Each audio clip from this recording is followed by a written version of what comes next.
Lahore high court का बड़ा फैसला, नवाज शरीफ का नाम किसी जमानती बॉन्ड के बगैर ईसीएल से निकालने का हुक्म। इलाज के लिए बैरून मुल्क जाने की इजाजत दे दी। इजाजत 4 हफ्ते के लिए दी गई, जिसमें तौसी भी हो सकती है। अदालत ने कहा शहबाज शरीफ और नवाज शरीफ ने बयान हल्फी दिए जिस पर जाने की इजाजत दे रहे हैं। अदालत ने केस की समाअत जनवरी के तीसरे हफ्ते तक मुलतवी कर दी।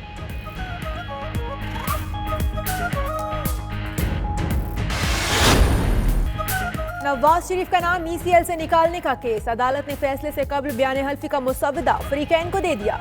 शहबाज शरीफ के वकील ने मुसव्वदा तस्लीम कर लिया। हुकूमती वकील ने मुसव्वदे पर एतराज किया था, कहा इसमें कोई गारंटी नहीं मांगी गई। जस्टिस अली बाकर ने रिमार्क्स दिए कि जब अदालत में अंडरटेकिंग आ रही है तो क्या वो ठीक नहीं? अंडरटेकिंग पर अमल ना हो तो तौहीन अदालत हो सकती है।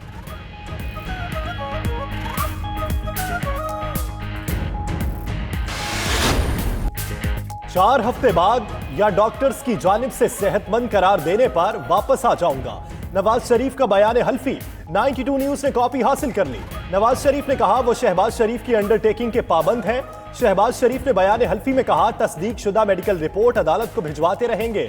अगर हुकूमत को मुसद्दिका इतला मिले कि नवाज शरीफ बीमार नहीं है तो हाई कमीशन मुआलिज से सेहत की तस्दीक कर सकेगा।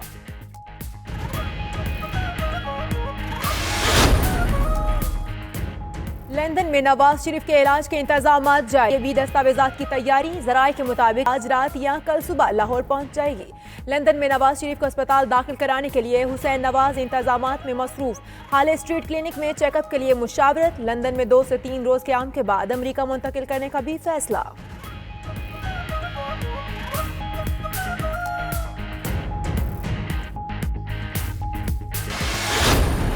आखिरी जो ताखीर थी, हर्डल थी जो हुकूमत ने पैदा की थी, वो आज अदालत आलिया के फैसले से वो खत्म हो गई। अदालत ने गैर मशरूत तौर पर नवाज शरीफ को जाने की इजाजत दी है। इलाज में हुकूमत की पैदा करदा आखिरी रुकावट अदालती फैसले से खत्म हो गई। शहबाज शरीफ की मीडिया से गुफ्तगू, कहा इंसानी बुनियादों पर फैसला करने पर अदालत के मशहूर हैं। तलाल चौधरी का कहना है यह हो ही नहीं सकता कि नवाज शरीफ सेहतयाब होकर वापस ना आए।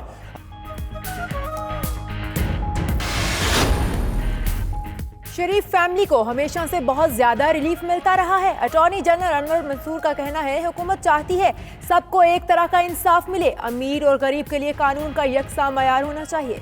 बहुत से कैदी शदीद बीमार हैं मगर उन्हें इस तरह का रिलीफ नहीं मिल रहा। Additional attorney general Ishtiaq Khan ने कहा अगर नवाज शरीफ वापस ना आए तो अदालत फैसला करेगी।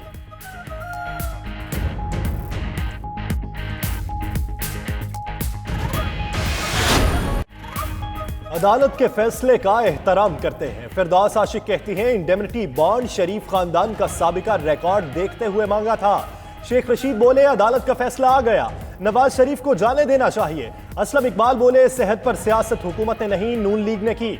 बेटा, दामाद, भाई का समधी और 2 भतीजे फरार हैं।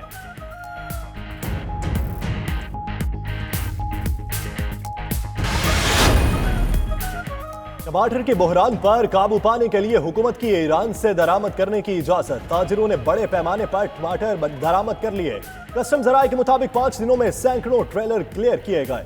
मुशीर तजारत अब्दुल रज़ाक दाऊद कहते हैं ईरान से टमाटर की दरामद से मसाइल हल हो रहे हैं। आने वाले दिनों में चीजें मजीद बेहतर होंगी।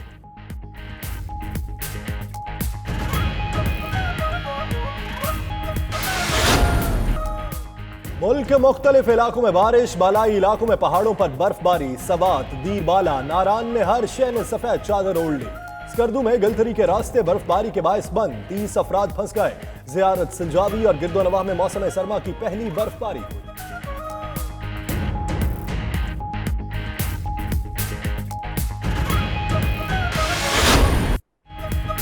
पेशावर में 33वें नेशनल गेम्स का मेला खत्म। एहततामी तकरीब में गवर्नर खैबर पख्तूनख्वा ने इनामात तकसीम किए।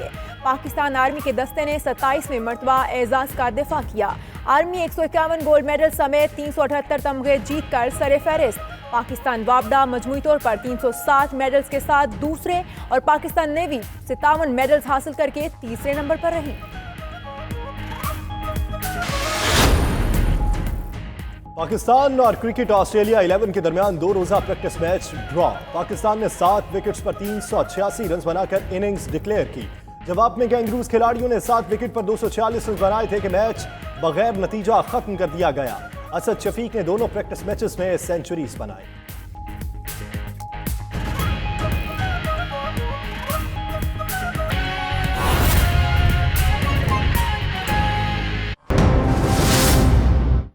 जो दस्तयाब है पाकिस्तान में उसको यकीनी बनाए। बदकिस्मती से हुकूमत की नीयत पे शक किया गया।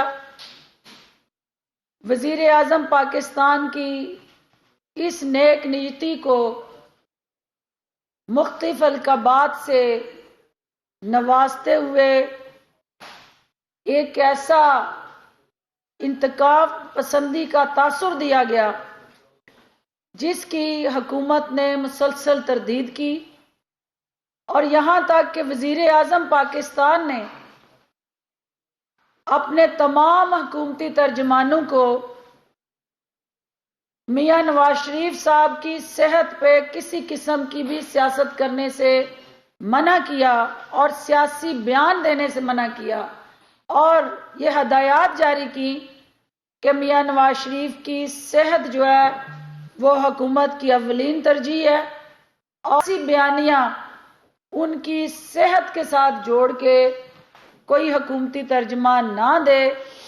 और फिर आपने देखा कि हुकूमत ने मुसलसल हर अमल पे स्टेप 1 से लेके ऑनवर्ड एक गुडविल जेस्चर एक्सटेंड किया, और मिनिस्ट्री इंटीरियर के अंदर जब वो एप्लीकेशन आई तो sub committee of the cabinet ने उसको जिस तरह एनालाइज किया, वैल्यूएट किया, 2 दिन थॉरो डिस्कशन की और फिर उसको कैबिनेट के सामने लेके आए।